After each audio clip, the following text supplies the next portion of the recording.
All right, guys, thanks for tuning in. Trying to get you a helpful video today as we head into NAC. I know a lot of my viewers are like me and they're kind of starting to get into competition air guns. So a couple of these things I was just turned on to, so I thought I'd share it with you. So let's do safety first. These are some chamber flags made by Creedmoor Sports. These were like $3 or $4 a piece. They have a long whip on them. I was cutting them down to about here, and that just goes in your breech and down your barrel a little bit to show the range officer that you are safe. So you're going to need those for any competition. I picked up a couple of them. I've got another one in my bag. Definitely something you're going to need to have. Next, for practicing for bench rest, I got some Birchwood KC 6-inch targets. I think the actual bench rest targets are only 5 inches, but close enough for some practice, you know. So these obviously are splatter targets. So once you hit them, you'll see a big orange or big yellow mark on them.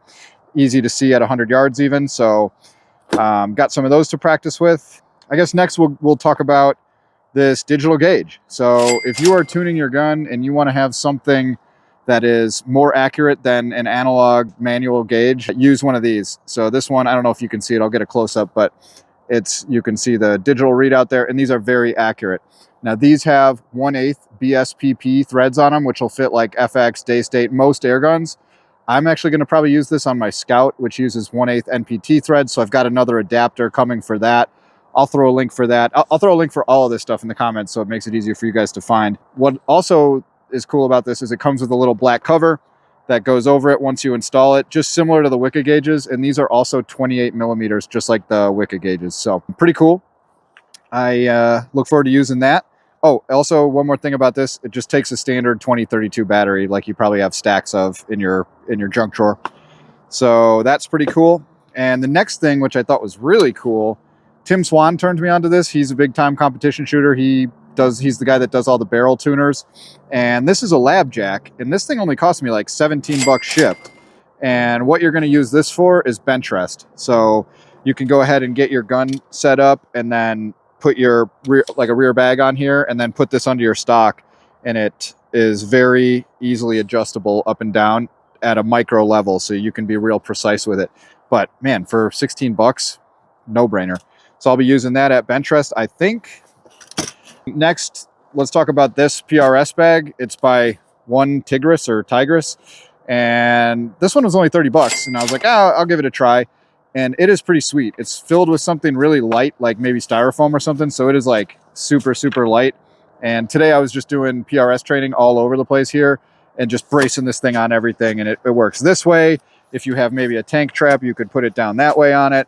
However you want to scrunch this bag to use it, it's pretty versatile. Also, it's got some pockets for whatever you want to put in there.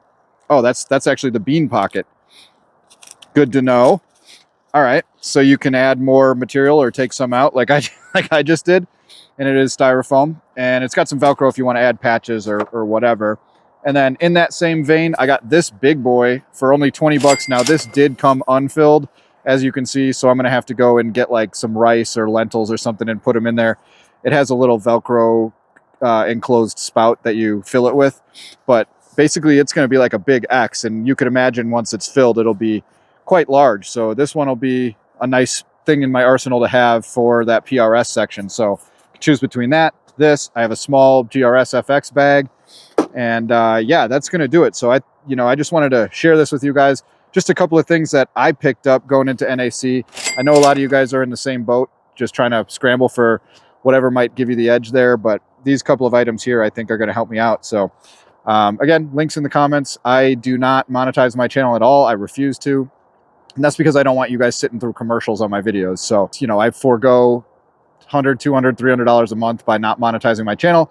But some of these Amazon links do help my channel. So if you purchase through there, I appreciate it. Even if you don't like this stuff, click in through my Amazon link and buy whatever else you're going to purchase. You're going to do it anyway. It's not going to cost you a penny more, but it will cost anti-gun Jeff Bezos a few, which is pretty ironic because he's vehemently anti-gun and you're forcing him to, support a gun-related channel, which is just... So anyway, hopefully this is helpful. Thanks, guys. Cheers.